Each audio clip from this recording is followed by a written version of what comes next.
రాజు, ఒరే రాజు, అయ్యా వస్తుందా? ఫోన్ రింగ్ అవుతుంది, పట్టుకుని రారా. ఏటయ్యా? ఫోన్ రా. ఓ ఫోనా? ఇది అలాగే చెప్తున్నా నాకు అర్థమవుతాయ్యా. ఇలా తెలుసు కదా చెప్తున్నానే. సరే చేస్తానయ్యా.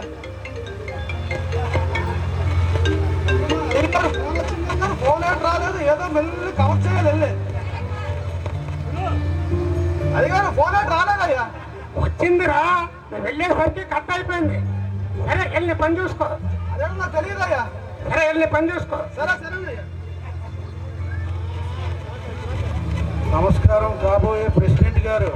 ఏంటి బాబా ఈ కొత్త పిలుపు? కదా ఈసారి ప్రెసిడెంట్ ఎన్నికల్లో పోటీ చేస్తున్నామంట. అదా నీతో ఒకసారి మాట్లాడి నిర్ణయం తీసుకుందామని రమ్మన్నాను. అందుకే రేటు రమ్మని కబురు పెట్టు. అవును బాబా, ఈసారి మన పంచాయతీ ప్రజలు నీకు అవకాశం ఇవ్వద్దు అంటున్నారు. ప్రజలా? వాళ్ళెవరు బాబా? వాళ్ళు మనం చెప్పింది వినడాకున్నారు కానీ వాళ్ళు చెప్పింది వినడానికి మనం లేం బాబా. గత 20 సంవత్సరాల నుంచి ఈ పదవిలో బాదుకుపోయారు. ఇప్పుడు సడన్ గా నీలాంటి వాడు వడ్డొస్తే ఎలా చెప్పావా? నన్నేం చేయమంటా బావా? ప్రజలు నన్నే ప్రెసిడెంట్ గా ఉండమంటున్నారు. వాళ్ళు ఎన్నైనా అంటారు బాబా, వాళ్ళకి ఎడిపోయింది.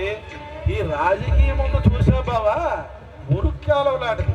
ఆ కాలంలో మేము ఆల్రెడీ నిండా మునుగున్నాం. ఆ కంపు ఏదో మేము భరిస్తాం. మీకెందుకు బాబా కంపు? ప్రజల మాట ఎలా కాదనగలను బావా? ఇది ఈసారి ప్రజల మాట. ప్రజల మాట ఎలా కాదన? ఇది ప్రజల మాట లేక నీకేమైనా పదవి మీద మోజు కలిగిందా? బావా, నాకే పదవి మీద మోజు ఉంటే అది ఎప్పుడో వచ్చేది. ఆ విషయం నీకు కూడా తెలుసు. కానీ ఈసారి ప్రజలు మంచి పాలన కావాలని కోరుకుంటున్నారు. చూడు బావా, మంచి చేద్దామని రాజకీయాల్లోకి వచ్చిన వాళ్ళు వీళ్ళు బతకనిస్తారు ఏంటి బావా?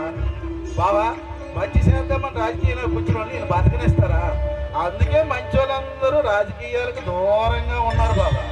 ఒకవేళ వాళ్ళు రాజకీయాల్లోకి వచ్చినా ఈ ఓటర్లు ఉన్నారు చూసే బాబా, వీళ్ళు ఒక్క ఓటు కూడా వేయరు బాబా. ఎందుకు వేయరు బావా?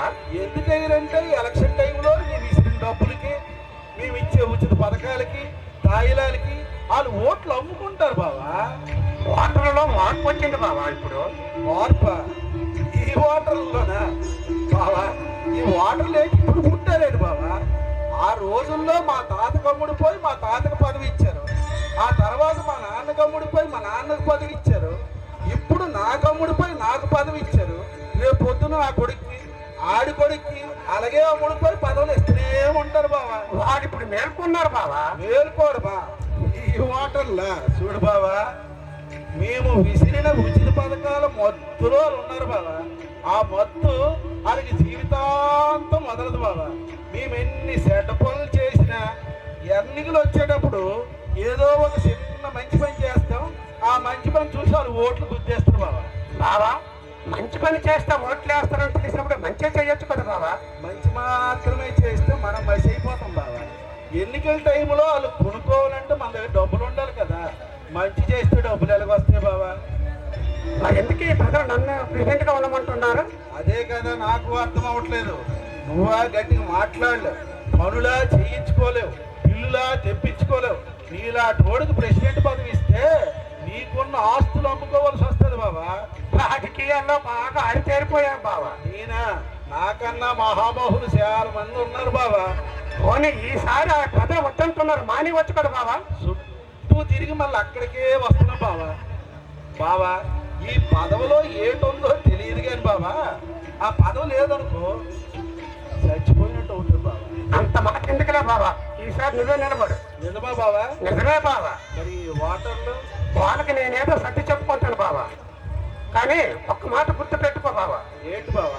మనం ఈ లోకం విడిచిపోయాక మనకు గుర్తింపునిచ్చేది మన గుణం మాత్రమే.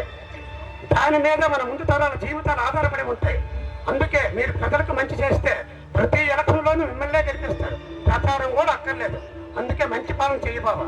ఈసారి గెలిచిన తర్వాత నా పాలన ఎలాగుంటుందో చూస్తున్నావు చూడు బాబా. సరే బాబా. సరే నేను వెళ్ళొస్తాను బాబా. అలాగే బాబా. ఉంటాను. అలాగే బాబా.